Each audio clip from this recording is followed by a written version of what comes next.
Et salut tout le monde! Aujourd'hui, on se retrouve pour parler succulentes, mais on va parler de substrat. On vous parle toujours de substrat pour cactéies succulentes, mais on vous dit pas quel substrat choisir.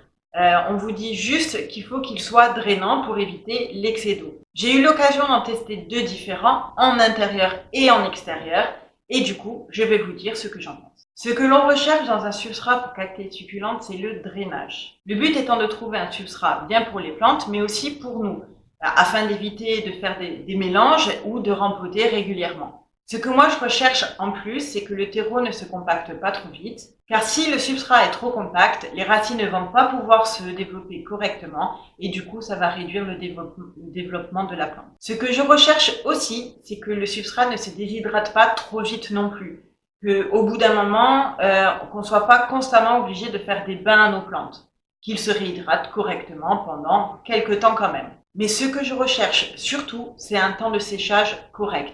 C'est-à-dire que si le substrat ne sèche pas assez vite, ça va faire pourrir la plante.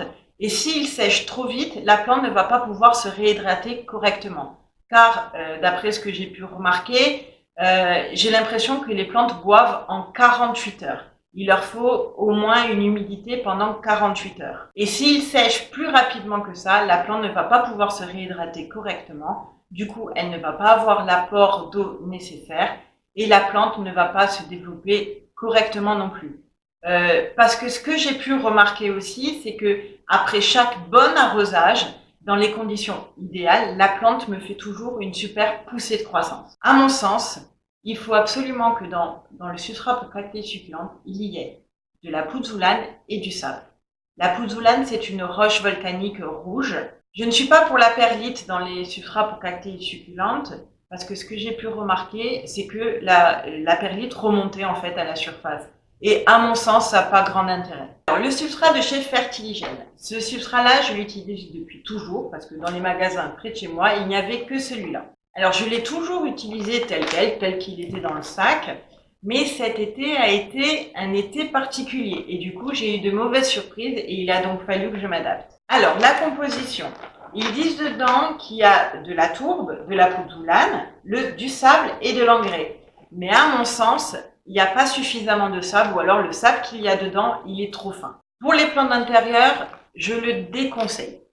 Pour moi, il n'est pas assez drainant et il ne sèche pas assez rapidement. Par contre, si vous rajoutez un bon tiers de sable et que vous utilisez des petits pots, là, je pense que vous pouvez y aller. Pour les plantes en extérieur, alors je le conseille, mais à mon sens, il faut rajouter un bon tiers de sable parce que je trouve qu'il se compacte très très vite. Pour moi, il manque à ce substrat une bonne quantité de sable. Sinon, il a une bonne matière, il a de bons nutriments. Mais j'ai toujours été obligée de rempoter mes plantes régulièrement parce que le substrat se desséchait trop. Alors, le Jungle Fever ou Undergreen de chez Algoflash. Celui-là, j'ai pu le tester depuis 1 an et je l'ai testé en intérieur et en extérieur aussi. Personnellement, je le trouve cher. Si vous avez une ou deux plantes, ça va, il n'y a pas de souci. Par contre, si vous êtes un collectionneur comme moi, ça coûte une fortune. Et ce que j'ai pu vite remarquer, c'est qu'il se tassait très rapidement. C'est-à-dire que au bout d'un moment, il faut absolument rajouter du terreau, alors que vous savez que quand je rempote une plante succulente, je remplis le pot à ras-bord. Mais très rapidement, il va manquer de matière et on va être obligé d'en rajouter. Alors, pour la composition du Jungle Fever, c'est de la tourbe, du sable de rivière et du compost. Donc c'est bien ce que je disais, il n'y a pas de pouzzolane. Pour moi, c'est très important dans un substrat. Pour les plantes en intérieur, je le conseille, il est parfait. Il est suffisamment drainant, le substrat sèche rapidement, même si le pot est légèrement trop grand. Ce que je lui reproche, c'est qu'il manque de nutriments. On sera obligé de mettre de l'engrais une fois par mois, au printemps et à l'automne, parce que franchement, je trouve que les plantes, elles se développent beaucoup moins bien dans celui-là que dans le fertiligène. Parce que comme vous savez, en général, je ne fertilise pas les plantes succulentes, vu que je les rempote tous les ans, et dans le fertiligène, il y a suffisamment de nutriments pour durer toute une année. Et ce que je lui reproche aussi, c'est qu'il faut rajouter du substrat sans arrêt. Pour les plantes en extérieur, je le déconseille. Pour moi, il est bien drainant, ça, il n'y a pas de problème, mais par contre, il sèche trop vite, ce qui fait que les plantes n'ont pas le temps de s'hydrater correctement. Donc, automatiquement, ces bains obligé pour les plantes succulentes en extérieur avec ce substrat. Par contre, en extérieur, je le conseille mais à 100% pour les cactus. Il est parfait en tout point. Et ce que j'ai aussi pu remarquer, c'est que lorsqu'il y avait des cochenilles, il y en avait moins en fait. Elles se développaient beaucoup moins dans ce substrat-là, évidemment parce qu'il sèche beaucoup plus vite. Et du coup, c'était beaucoup plus facile à s'en débarrasser que dans le fertiligène. Donc là, je voulais vous montrer deux awartia. Alors, une qui est dans le fertiligène et l'autre qui est dans le undergreen. Alors, vous voyez bien l'état des plantes, sachant qu'elles sont arrosées en même temps, dans la même quantité, qu'elles prennent toutes un petit peu un bain quoi qu'il arrive. Donc là, on voit bien que le substrat est quand même, il se tient, alors que là, c'est carrément du sable. Ça manque de nutriments parce que vous voyez bien qu'elle ne s'est pas du tout développée par rapport à celle-ci, et surtout qu'elle n'a pas assez d'eau parce que vous voyez bien toutes les pointes qui ont toutes séché. Et celles-ci, bon, elles sont un petit peu séchées, c'est normal, elles sont au soleil, mais celle-ci est magnifique et vous voyez tous les bébés. Donc ce sont toutes les deux des plantes qui ont les mêmes besoins, et en plus celle-ci est dans un pot en plastique. Donc logiquement, ça devrait garder plus longtemps l'humidité, mais ce substrat-là, le undergreen, pour moi, pour les plantes en extérieur, c'est pas bon du tout. Et là, on a toutes les plantes avec le substrat fertiligène, donc on voit bien qu'il est hyper compact, voilà. Mais bon, donc je pense qu'avec du sable, ça fera très très bien l'affaire pour les plantes à l'extérieur.